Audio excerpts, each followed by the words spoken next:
Hi, Vicky. Welcome to the Cotswold Collective podcast. Really, really excited for this conversation today to hear about your story and how you've built the Bespoke Life, which is growing and growing and doing amazing things throughout the Cotswolds. So thank you so much for coming on. Thank you for having me. It's a pleasure to be here. Do you want to start by giving a bit of detail about you and your background and how this all came to life? Yeah, so I have had the last 10, 11 years in health and social care, and I was a manager of my previous setting, which was a day service. And one of the trickiest things I found as manager of the service was getting people through the door. It was a day service where people would come and spend 5, 6 hours with us, have some lunch, and have social interaction. However, it can be quite tricky to encourage people to do that because of there's a bit of a stigma around the word care. Um, Another element of the idea behind the Bespoke Life was my grandmother. So, whilst I was in my previous care setting, my grandfather passed away, which meant my grandmother was more and more lonely and relying on the family more often, which, absolutely the family's is in Cheltenham and certainly supported her. However, being in full-time jobs, giving Granny the care and support that she needed was something that we weren't able to do. So we put carers in place, a care company in place. But my grandmother wasn't so keen. She didn't need care nor want care. And that's where the idea of a companionship service came about. Because she would also, even though I was running the day service I was working at, she didn't want to go there because of the stigma of being in a social group with other older adults. So that's where the idea of companionship came from. I was like, well, there must be other families out there that need something for a loved one, but it's not care. And what my granny wanted to do was go shopping, go out for lunch, go for coffee, have someone take her for a hair appointment, and that's where it was born. So Amazing. it's all And Granny Grace's fault. but great, because like you say, this is a stigma that a lot of that generation have, and it really is providing, it's because it's also they don't need it. It's not just that they're Yeah. refusing to accept something. Yeah. They don't actually need it, and that can often lead to you becoming slower or deteriorating, can't it, when you're putting 100%. those environments. Yeah. And actually you just need the socialization. Yep. You maybe not be able to get in the car yourself and get out and about. So there's so many people that are in that situation that just need that little bit of time, or variable amounts of time throughout the week, that Yeah. makes such a difference to their lives. And so on average, do you go in every day? Is it sometimes once a week? It can What kind of be service? whatever the client wants, hence the name The Bespoke Life. It's completely Yeah. bespoke to the individual.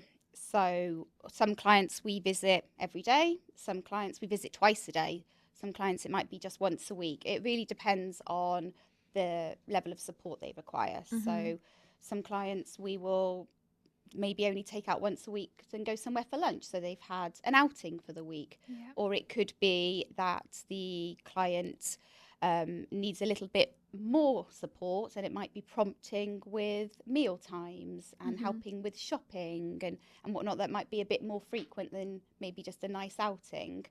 And I think it's important to say that you're obviously not carers, but you do, when and if needed, work closely if someone has a carer as well, because Yeah. sometimes there is a slight crossover there, or someone needs a carer at a certain time of the week, but then, like you say, you can Yeah. come in at other times as well. So we work alongside care companies. Mm-hmm. So they might go perhaps in to visit the client in the morning, where it's the elements of washing, dressing, medication. Yeah. And then we lucky companions get to go in the other part of the day and do the fun stuff, to go out for lunch, or perhaps the social engagement, taking our clients to their their choir clubs or their activities, their even just personal appointments, medical appointments, or hair appointments. We take our ladies to get their nails done.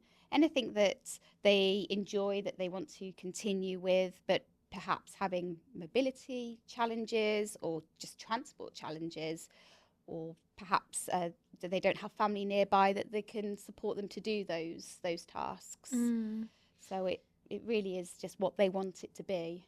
And your companions then, so you've built up a lovely team now, haven't you? Yes, So tell us about some of your companions. What's their backgrounds? What, you know, I'm assuming that a lot of them are from maybe medical backgrounds or not. Yes, yeah. So got a team of 15 companions now. Wow.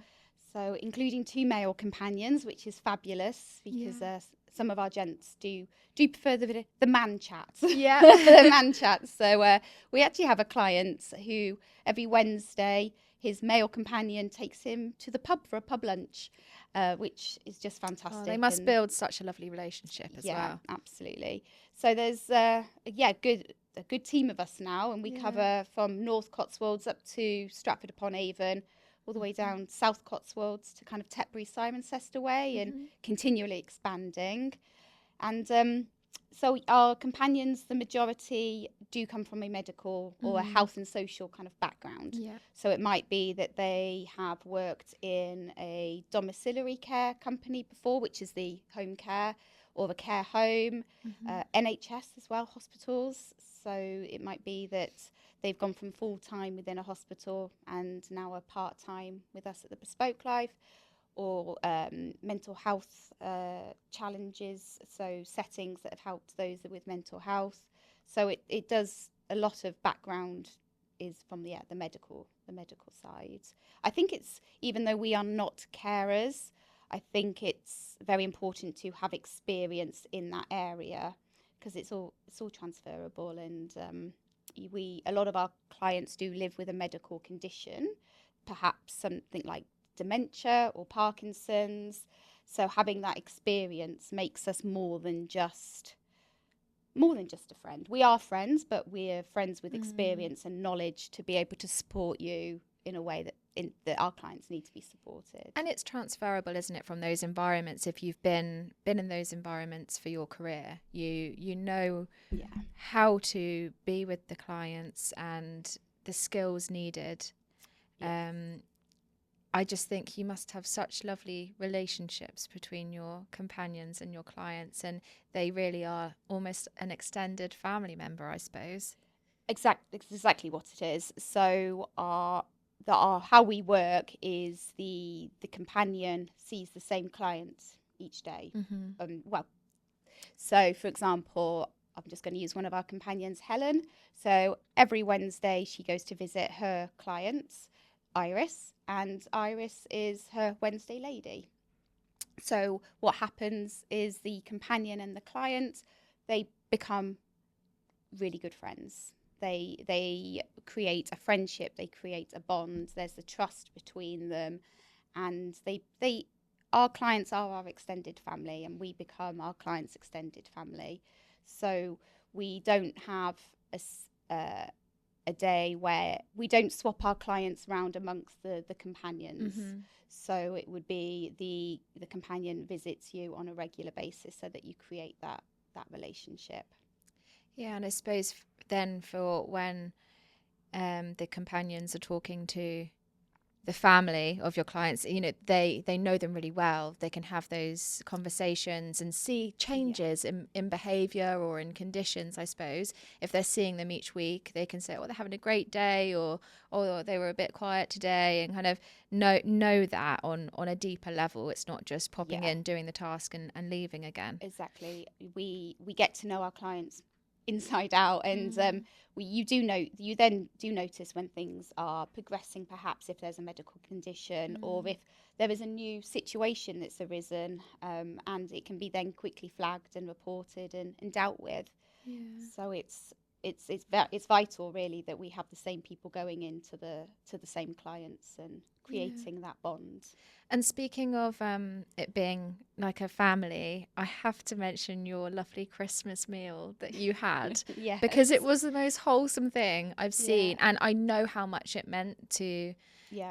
some of the clients that for you to go out and have that lunch, and it's still mentioned, you know, a month later. They're still talking about it, aren't they? Yeah, so it's I watched that video back myself, and it makes my heart feel full Yeah. to see the faces, the smiles of our clients on arrival, Yeah. and being in that beautiful environment where they're socializing together, they're eating together, it's just wonderful. And it's not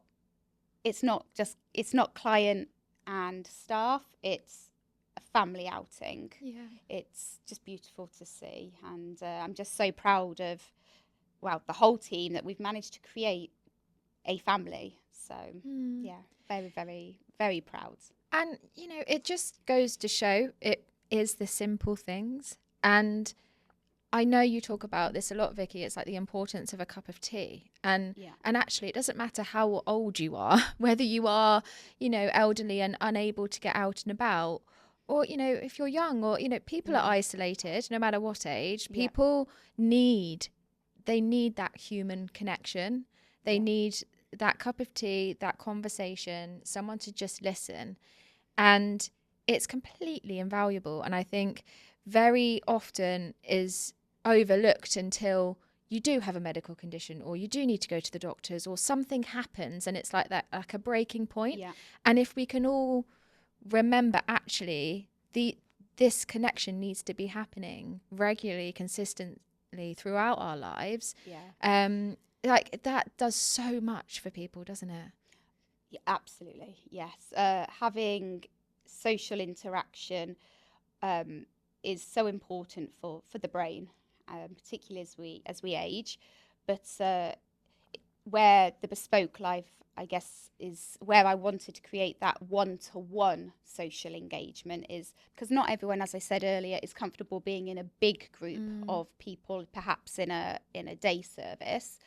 It's but they will interact on a one-to-one basis. So though we are encouraging social engagement, it's on a one-to-one basis or in a small group. So and then people can feel more comfortable, and they're also engaging in the activity that they want to do. So it might be that they just want to go to somewhere for lunch, or we have people that actually do things that are their hobbies. So going to art galleries, museums, libraries. One of our clients is a previous librarian, and her interest and you see the joy in her face the moment she walks into a library. It's just fantastic, and that does more for her than it would if she was in a big group of people, just having in a social environment. So that's where I believe the one-to-one really does work, because then you can focus it and tailor it to that person.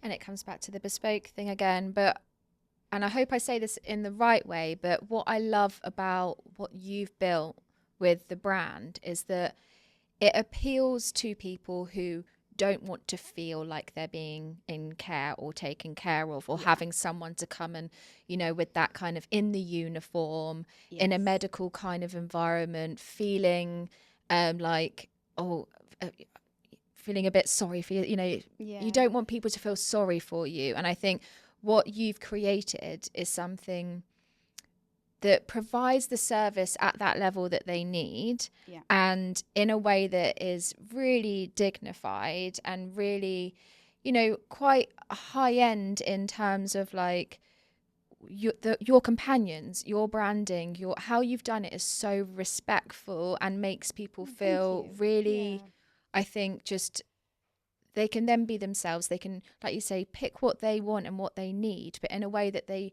do just feel like it's catered to them, as opposed to someone's coming in to look after them. It's weird that you say that, because one of the newest clients we've just brought on has just joined us, and they what they need is transportation to their medical appointments, because the family aren't able to do that because they live further away, and this client has had some quite life-changing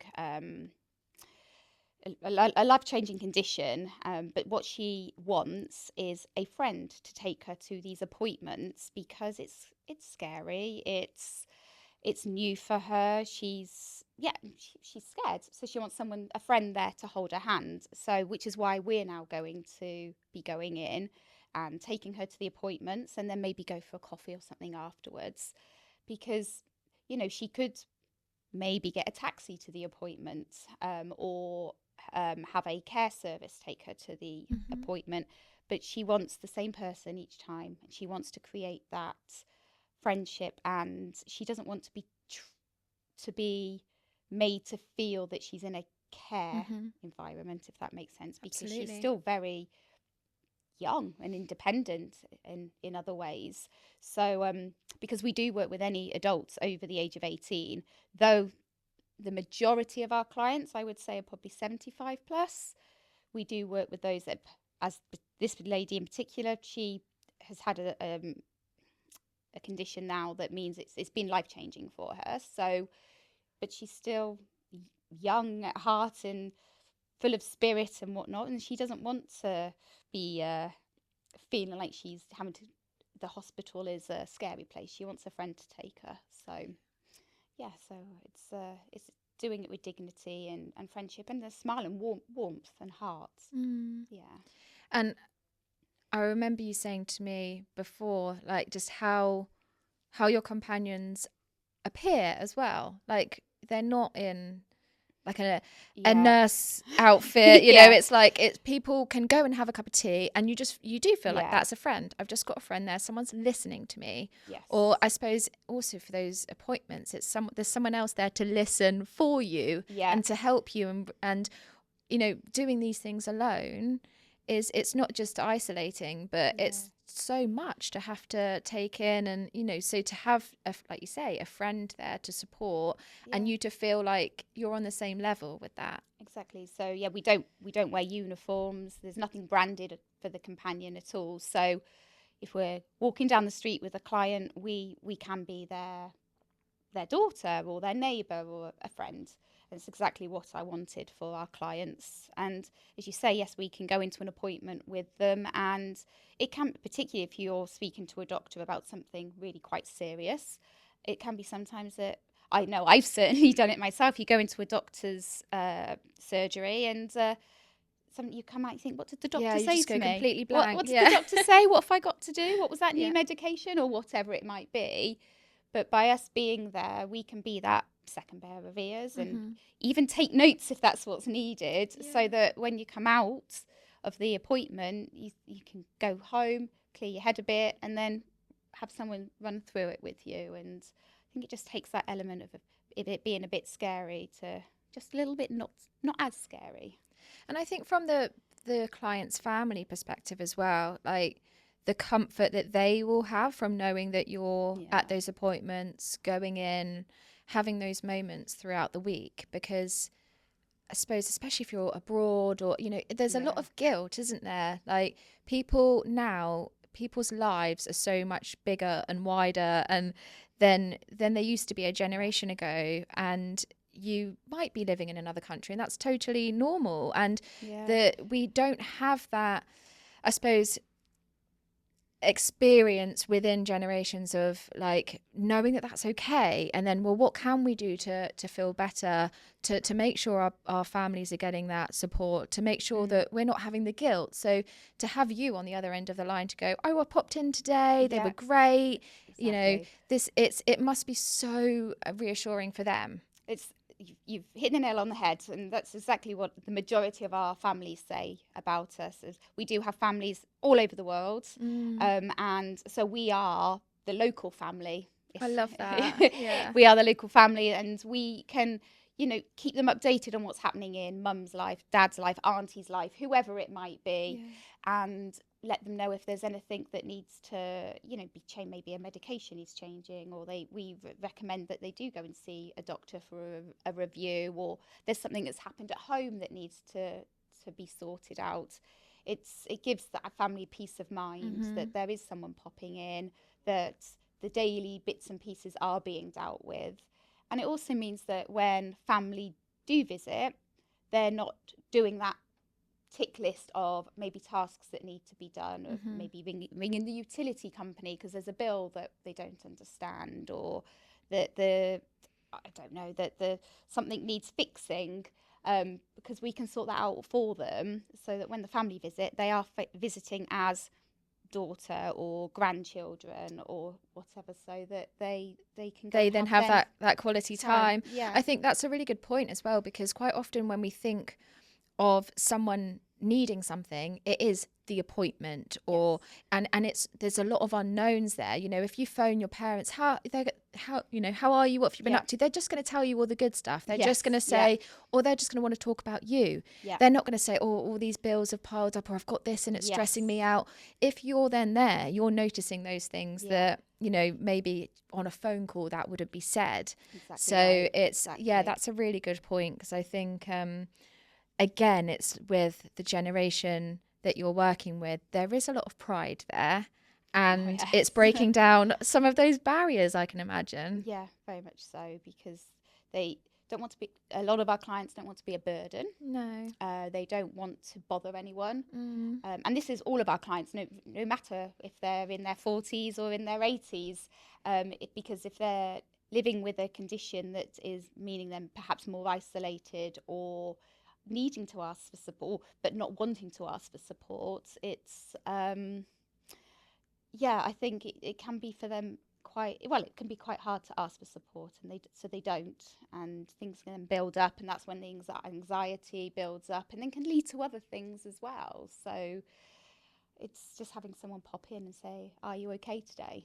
And building that trust. I suppose you kind of get to that point that you having that relationship, you can then ask those questions, and those barriers are broken down, and you've got that level of understanding and trust between you, and that's so lovely. In terms of being where we are in the Cotswolds, like, I suppose that brings both beauty and challenges. It's a rural environment where this, I can see why the services that you provide will be even more critical in the countryside. But also we've got then so much on our doorstep that you can do with your clients and enjoy it as well.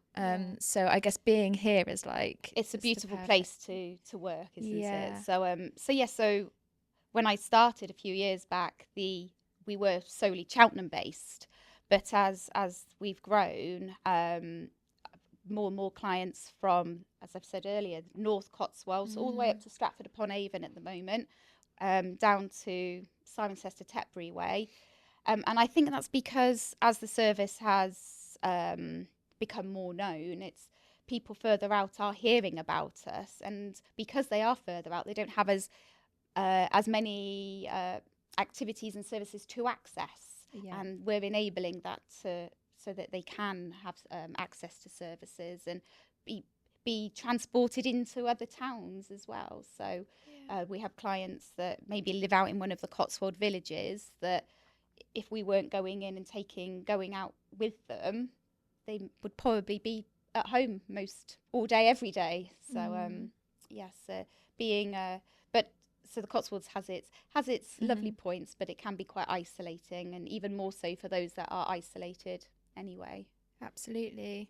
And from having this idea with your own experience and with your granny to being where you are now, you just said to me before we went live that you've just got your 101st client. That's amazing. Yesterday was 101, which amazing. Is just fantastic to think of, that we've now supported that many people, when 3.5 years ago there was just just me and a handful of clients, and it's 101 clients is just fantastic. So, and we've helped those in all walks of life with conditions and loneliness, those that are vulnerable, and it's just fantastic to think that we've helped that many people. So, and that the team has grown so much. You're doing an amazing thing, and what I love so many things about it, but you go so much more beyond just the service that you do with your clients. Like, you're part of the community, you're out there, you know, delivering talks and spreading the message, talking about the importance of this. It goes beyond just the work that you do with your clients. It's very much about getting people to know that there is another option, I think, and it doesn't have to be all or nothing with care or wait until you get to a certain point. I think it's really important that people know that there's your service out there for them to use. I think there is companionship has very much been overlooked. My belief, I think people are very much aware of home care services, obviously care homes and residential homes. I think people think you're either going from completely independent to a care home or a care at home or a care home service. But there's this whole step in between for people that need a little bit of something, don't know what that something is, but a little bit of support would be nice and would enable them to remain independent for longer. So before perhaps the next stage of care may be required in the future. And it is hard to catch people at that point, isn't it? And to spread that message because, like you say, it's almost like you don't reach for something until you really need it. Whereas actually people should be making sure that they're socializing and having the companionship earlier than before they really, really need it. So it must be, I know you do get a lot of referrals from medical professionals when people do know about you and that's amazing, but it's like we need to kind of take a step even further forward from that, don't we? And I think if people I suppose, you know, our age and younger know that this is something that they'll be able to do in the future, that's where it's really important, because they can have that in the back of their mind. Actually, I don't have to be fully responsible. I can have some support with this. Because I think there's a lot of pressure, isn't there, on people to kind of be like, oh gosh, I've got to stay near mum, got to live near mum. I can't, you know, I've got a full-time job, I've got kids, I've got this, I've got that. There's so much going on. It's there's a term that I heard, I think it was last year, sometime, that it's called the sandwich generation. Yes. The generation at the moment where it's particularly people in their kind of maybe 30s, 40s, 50s that have elderly parents that they're now caring for, and possibly still young children, dependent on age. And so you're caring for someone that's your elderly parents and a young family as well, perhaps. And it's a lot of pressure. Plus you're trying to run a household, plus you're trying to keep your job.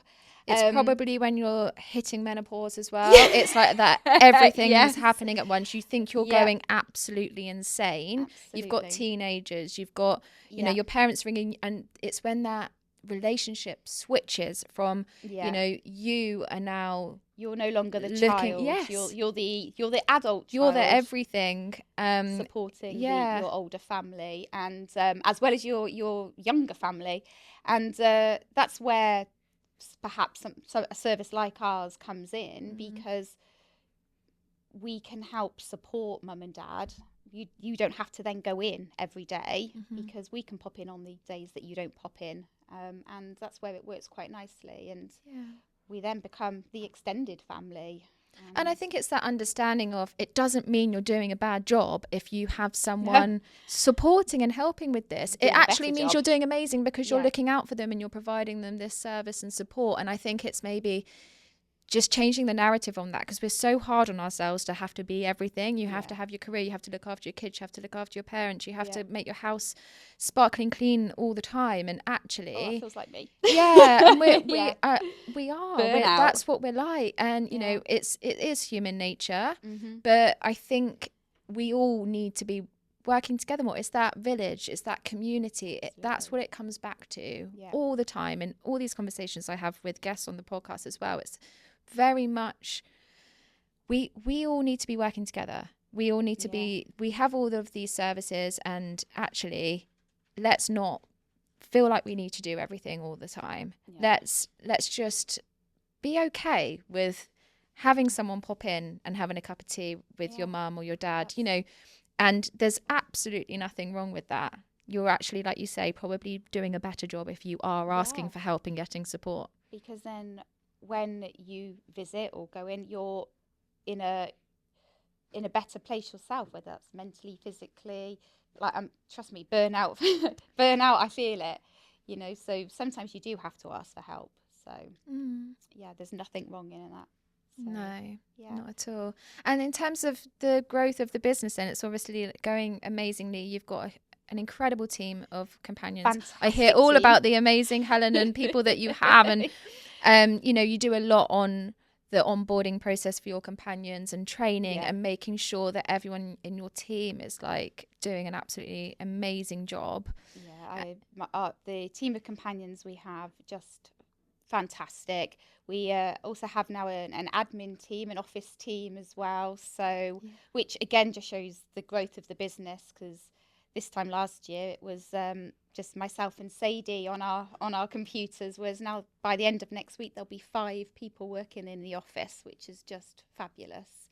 So super proud of all of them, love them all as well. It is, again, the team are like a family as well, so I love each and every one of the team. So I thank them for all their love and care towards our clients as well. So, because without them, you don't have a business, do you? So, and that's what it's all about, isn't it? It's, you know, you have people on your team that you would want your family to have, you know, to have those friendships with and support with, and you can tell it just shines through, like, just how dedicated you are to like making sure that service is the best it can be. I think you've witnessed it yourself, Sarah. That me and my team members, we have good fun together and good laugh, and we serious when we need to be. But I think you're human as well.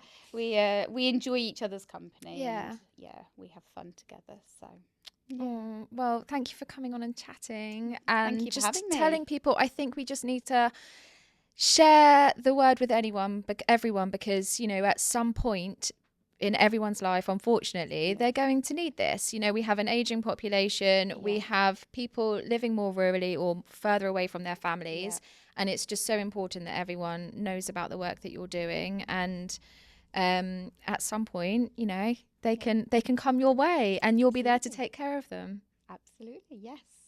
So thank you. And so how can people reach out if they need to?